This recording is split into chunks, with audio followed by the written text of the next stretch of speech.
Então, muito bom dia a todos. Sejam bem-vindos ao Congresso Português de Cardiologia CPC 2019. O meu nome é Daniel Ferreira e sou, além de ser o Presidente do Congresso CPC 2019, estou aqui hoje com muito gosto a moderar esta primeira sessão. Uma sessão muito especial porque, de facto, é a abertura desta iniciativa do ciclo de atualização em medicina cardiovascular, que atingiu patamares de sucesso muito elevados nos CPCs anteriores, de tal maneira que entendeu a Comissão Organizadora do Congresso Português de Cardiologia deste ano atribuir a este ciclo de atualização a maior sala do Congresso, que esperemos que vá haver momentos em que esteja completamente repleta de colegas que querem frequentar este ciclo de atualização. É quase como um congresso dentro de outro congresso. De facto, numa só sala vamos percorrer 7 módulos de temas com interesse para todos aqueles que gostam dos temas da medicina cardiovascular, onde se poderá fazer uma revisão de várias temáticas com interesse para todos vós. Esta é uma iniciativa que naturalmente ganhou impulso com o professor Ricardo Fontes Carvalho, que aqui está à minha direita e que está também na Comissão Organizadora do Congresso e que impulsionou este ciclo desde a sua primeira edição. Ele já vos vai dar mais detalhes sobre o que é o ciclo, como é que vai funcionar nestes próximos 3 dias. E ganhou ainda mais impacto desde que o Dr. Carlos Martins nos deu a honra de connosco colaborar, difundindo esta iniciativa, levando o Congresso Português de Cardiologia para fora de portas. E, de facto, o ano passado, eu apresentarei esses números logo mais na sessão de abertura, mas o ano passado atingimos muitas centenas de colegas que em casa, ou no seu local de trabalho, ou onde entenderem, nos seus dispositivos móveis, podem acompanhar o ciclo de atualização à distância. Portanto, o Congresso Português de Cardiologia abriu as suas portas, saiu para fora das portas do Congresso e isso deu, de facto, um impacto muito grande ao CPC, por um lado, e agradecemos à plataforma Dr. Share esta difusão. De maneira que passo a palavra ao meu co-moderador e amigo Ricardo Fontes Carvalho, que vos vai dar então uma explicação do que é este ciclo de atualização e como é que vamos funcionar. Aproveitem os 7 módulos e divirtam-se no Congresso, que também é importante divertirem-se no Congresso. Bom dia a todos. Antes de mais, também é com grande prazer que estou aqui com o meu amigo Daniel, também com o Carlos, com todos estes colegas, também com os nossos palestrantes. No fundo, está quase tudo dito. Eu só queria reforçar aqui só 2 ou 3 mensagens fundamentais. Entendemos também que o Congresso Português de Cardiologia deve ser um congresso para todos. Aliás, este é o lema do nosso congresso destas 2 edições. O Congresso para Todos também faz por criar sessões particularmente dirigidas aos não cardiologistas que às vezes se queixavam que algumas sessões eram demasiado técnicas e pouco apelativas para eles. E, portanto, o que nós vamos tentar aqui é tentar trazer nestes tais 7 módulos, de maneira a que em apenas 2 dias, na prática, as pessoas consigam ficar atualizados de tudo o que há de novo na área da cardiologia, da medicina cardiovascular, sobretudo dirigido aos não cardiologistas de uma forma pragmática, que é isso que nós queremos, sempre baseado em casos clínicos e de uma forma interativa. E aí chamo aqui a atenção que, através da app do Congresso, podem usar a app do Congresso para usar, em todas as sessões, tem pelo menos 2 perguntas para fazerem com televoto, de maneira a que toda a gente possa participar. A segunda mensagem que eu queria deixar era também para a audiência lá em casa, o Carlos vai dirigir-se a eles mais lá em casa, dar-lhes os bons dias também, para que consigam também participar, também vai haver a possibilidade de votarem no televoto e, no fundo, era dar as boas-vindas a todos, tentar aqui que a cardiologia chegue facilmente a todos, desde a prevenção primária, que é aquilo que nós vamos falar hoje, sobretudo, passando pelo infarto, indo à insuficiência cardíaca, às arritmias, sempre nesta perspectiva muito prática de abordagem, que é isso que queremos em termos de tratamento dos nossos doentes. E sem mais demoras, passo a palavra agora aqui ao Carlos, que agradeço especialmente também ter vindo cá, por esta parceria que sempre estabeleceu, esta vontade também de participar connosco, e é um prazer também tê-lo cá connosco. Muito obrigado, Ricardo, muito obrigado, Daniel, muito obrigado pela gentileza das vossas palavras. Bom dia a todos, bom dia aos meus companheiros e colegas de mesa, bom dia a quem está na sala e muito bom dia a quem está em casa e a quem nos está a seguir neste sábado de manhã. É, na verdade, com um gosto enorme e com mesmo um franco prazer que mais uma vez aqui estamos e que, no fundo, Agradeço e quero agradecer publicamente à Sociedade Portuguesa de Cardiologia e à organização do Congresso Português de Cardiologia esta parceria que estabelecemos já há alguns anos e já vamos no 3º, 4º ano de transmissão deste ciclo. Sabemos que é um ciclo que vocês gostam, que vocês apreciam, este ciclo de atualização em cardiologia. Posso-vos dizer que durante o ano, de vez em quando, me surgia um mail, uma mensagem. Este ano vai transmitir outra vez o ciclo de atualização, por isso é algo, ou então antes, porque nós vamos colocando os vídeos ao longo do ano para os colegas poderem rever as sessões. Por vezes já começo logo a seguir ao Congresso a receber mensagens perguntando quando é que vai estar disponível o vídeo. E realmente é com um prazer enorme e esta gratidão em relação à Comissão Organizadora do Congresso que aqui estou e que aqui estamos. E então passo apenas algumas mensagens e algumas informações importantes. Algumas delas vocês já estão a colocar no chat. Como é que se faz o controle de presença? Como é que é esta questão depois do vosso certificado online? Muito bem. Este ciclo tem 7 módulos. Começa hoje, continuará amanhã e ainda terá 2 módulos na próxima segunda-feira de manhã. Os colegas que efetuarem o controle de presença em 5 desses 7 módulos receberão então um certificado de presença numa atividade formativa de 14 horas. Está bem? Em cada módulo há apenas um controle de presença, ok? Isto não é como nos nossos cursos de 30 horas, em que normalmente temos um controle de presença no princípio e no final de cada módulo e depois ainda há um TPC. Aqui não há TPC e só há um controle de presença em cada um dos módulos. Como é que fazem esse controle de presença? Porque todos os anos temos colegas novos que ainda nunca assistiram aos nossos cursos. É simples. Através do chat, durante cada um dos módulos, eu irei partilhar um link. Vocês acedem através desse link a um formulário e aí colocam os vossos dados. Chama a atenção para o seguinte: coloquem os vossos dados com algum cuidado, com alguma atenção. Basta um engano num caractere, por exemplo, no vosso mail, ou então no número da vossa cédula, para depois, quando nós fazemos o check-in automático, digamos, e construímos a grelha, poderemos chamar uma pauta, digamos, deste ciclo, faltar uma das vossas presenças, está bem? Às vezes isso acontece com muita frequência e depois isso gera-nos algum trabalho extra para ir verificar manualmente se a pessoa fez ou não fez aquele controle de presença. De resto, mais alguma informação que seja necessária iremos dar ao longo deste ciclo e agora acho que não faz sentido atrasarmos mais. Há também apenas uma informação. Como compreendem, aqui o modelo não é propriamente igual ao dos nossos webinars. Eu não vou poder interromper os nossos palestrantes com tanta frequência como faço nos webinars, partilhando as vossas perguntas. Mesmo assim, vocês podem ir colocando perguntas, eu irei tentar guardar e no final de cada um dos módulos haverá sempre algum espaço, esperamos nós, para algum diálogo e resposta a perguntas, quer dos colegas que estão aqui na sala, quer dos colegas que estão em casa. E aí irei partilhando essas perguntas. De resto, Ricardo, acho que o essencial está transmitido. Vamos em frente. Vamos então dar início a este primeiro ciclo, cumprimentar os nossos palestrantes de hoje. Este primeiro módulo de hoje é sobre o que há de novo em 2019 sobre a prevenção primária na doença cardiovascular e é um prazer convidar o Ricardo Ladeiras Lopes para nos falar da avaliação do risco na prática clínica. Avaliar o risco não é uma coisa que tenha que ser necessariamente uma coisa subjetiva, pode ser objetivada com scores, com calculadoras e agora até scores novos de cálcio na Geotac, por aí fora. O Ricardo vai nos dar uma ideia de como é que podemos avaliar bem o risco dos nossos doentes. Obrigado, Ricardo. Bem, está ali. Podes? Sim? Podes. Põe. Ok. Não tinha visto. Obrigado. Bom dia a todos. Começo por saudar todos os presentes e também todos os presentes em casa, a nossa audiência virtual. Quero também saudar todos os presentes aqui em palco e um especial agradecimento pelo convite ao Daniel e ao Ricardo e uns parabéns por mais um Congresso Português de Cardiologia, o CPC 2019, que será seguramente um sucesso.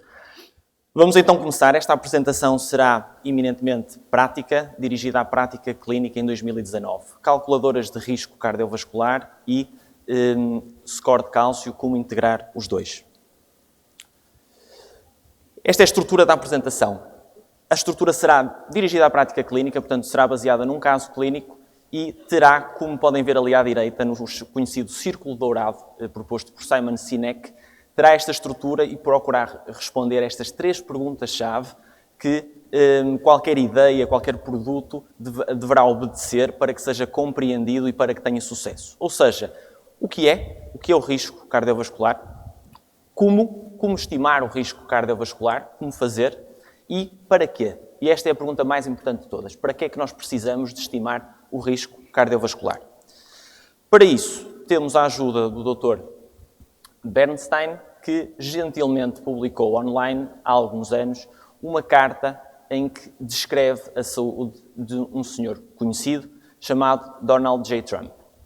E esta será a nossa base de caso clínico. Para além de podermos saber que ele esteve internado apenas uma vez aos 11 anos para uma apendicectomia, sabemos também que em 2013 era um senhor de 67 anos, não fumador, com um perfil lipídico que acabaram de ver, portanto com um colesterol total de 169, um LDL de 94, um HDL de 63 e uns triglicerídeos que podemos considerar baixos, uma pressão arterial de 116/70 milímetros de mercúrio e, portanto, começamos desde já com uma pergunta. E a pergunta é a seguinte. Para a prevenção primária cardiovascular, no melhor interesse do Sr. Trump, o que é que vocês escolheriam? Consideram-no de risco cardiovascular baixo e, portanto, não iniciavam estatina nem aspirina?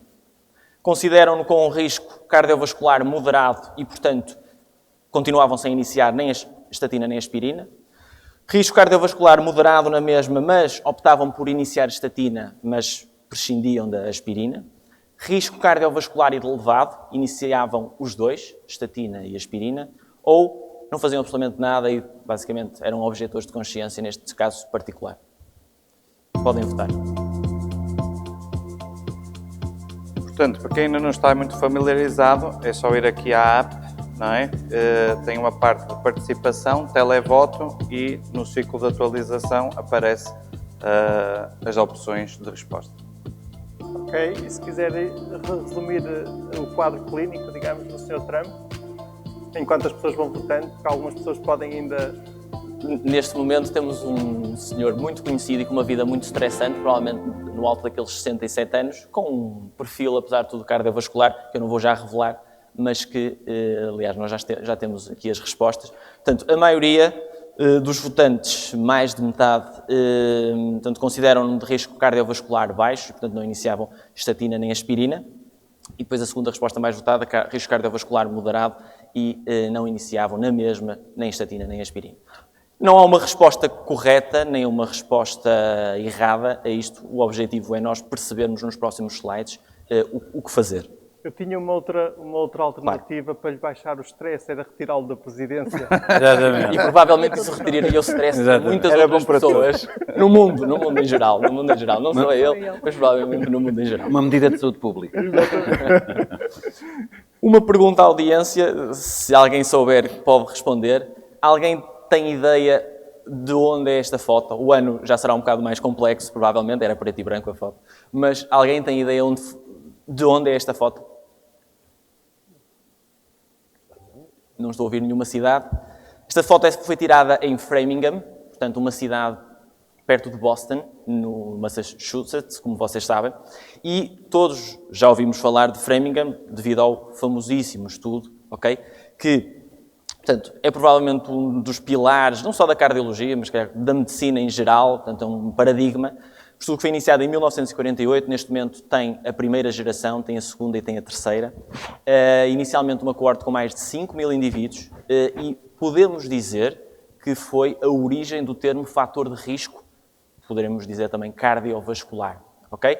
Portanto, um conjunto de fatores que aumentam o risco cardiovascular, como vocês estão mesmo a ver. De forma pragmática, vamos centrar-nos nestas duas calculadoras de risco. Há inúmeras calculadoras de risco, ok? Podemos discutir isto depois.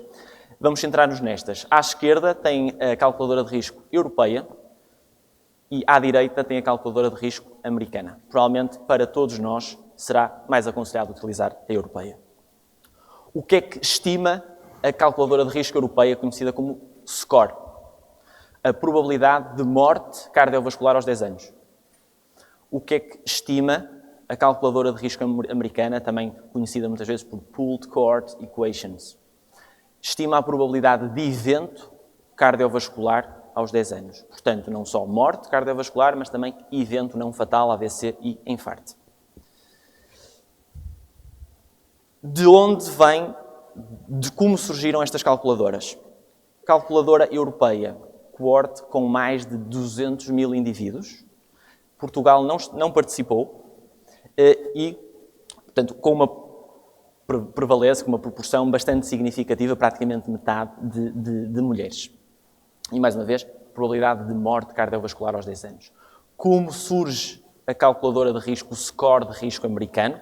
Okay? Uma combinação de múltiplas coortes americanas, muito conhecidas, Framingham, Aric, Cardia, entre outras. Um número mais reduzido de indivíduos e daí foi extraída esta calculadora, este score. Estes são os 5 fatores comuns às duas.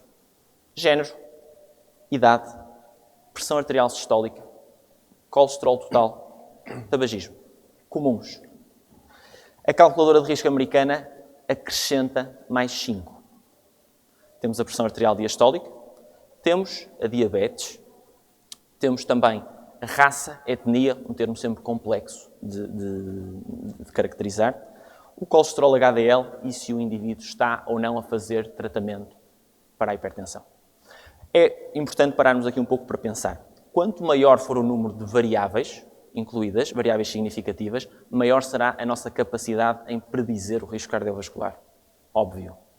Contudo, é preciso encontrar um equilíbrio entre um número razoável de variáveis e a aplicabilidade clínica do mesmo score. Ou seja, precisamos de um score que, frente ao doente, sentados no consultório, nos poucos minutos que temos disponíveis para o cálculo do risco, o consigamos fazer e de forma eficaz para tomarmos decisões. De volta ao caso clínico, o que é que nós temos? Temos, portanto, um senhor de 67 anos, temos um senhor de 67 anos não fumador, com uma pressão arterial sistólica inferior a 120 e com um colesterol total, se bem se lembram, entre 150 e 200. E, portanto, nós terminamos, usando a tabela do SCORE, calculadora de risco europeia, terminamos com um score de risco moderado. Portanto, probabilidade de morte cardiovascular de 3% aos 10 anos.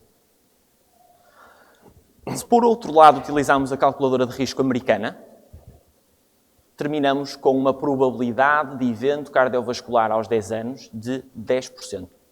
E isto, mais uma vez, nos grupos de risco desta calculadora, dá-nos um risco também moderado ou intermédio. Curiosamente, nas guidelines recentemente publicadas de prevenção cardiovascular americanas, começa aqui a ser importante definir se queremos ou não, por exemplo, iniciar estatina a este doente. Portanto, é aceitável iniciar estatina a um doente destes. Nós só precisamos de saber em que é que vamos basear a nossa decisão. Vamos basear a decisão na melhor evidência disponível.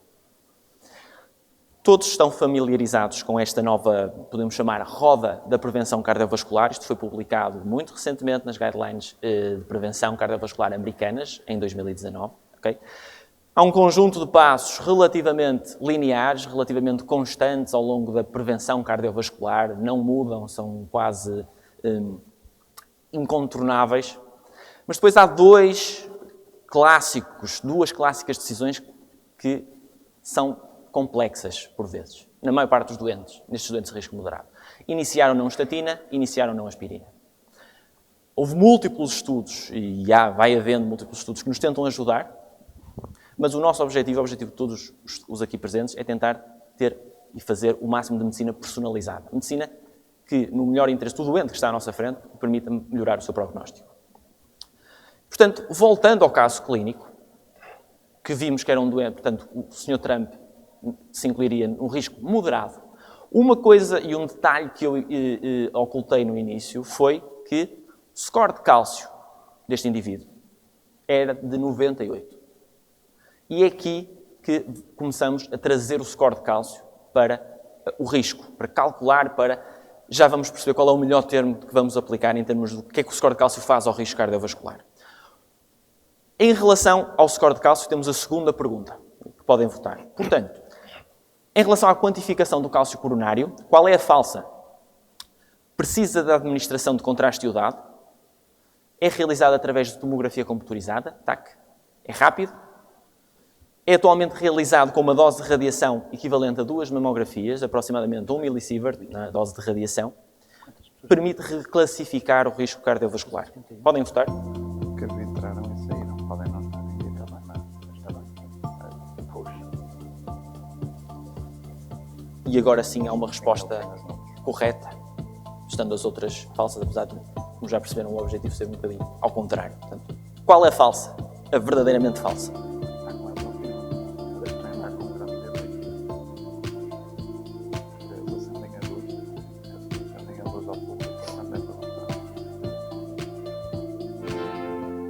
Certíssimo. Portanto, 61% dos votantes deram a resposta correta. Não é preciso administração de contraste iodado. Ok? Já vamos perceber. É feito, a técnica baseia-se em TAC, em tomografia computurizada. É extremamente rápida. Ok?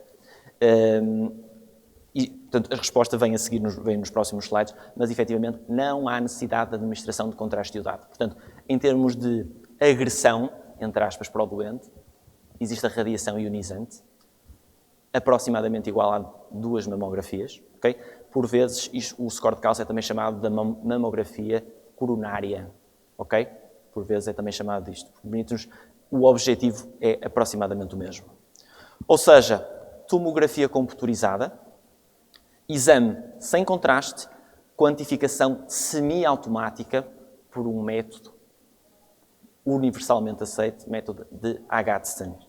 Isto permite-nos, através da interpretação das imagens, perceber se nas coronárias de um doente, sem contraste, existe, portanto, neste caso, não existe cálcio, ou, por outro lado, existe cálcio. É muito brilhante, é muito branco nas imagens. Okay?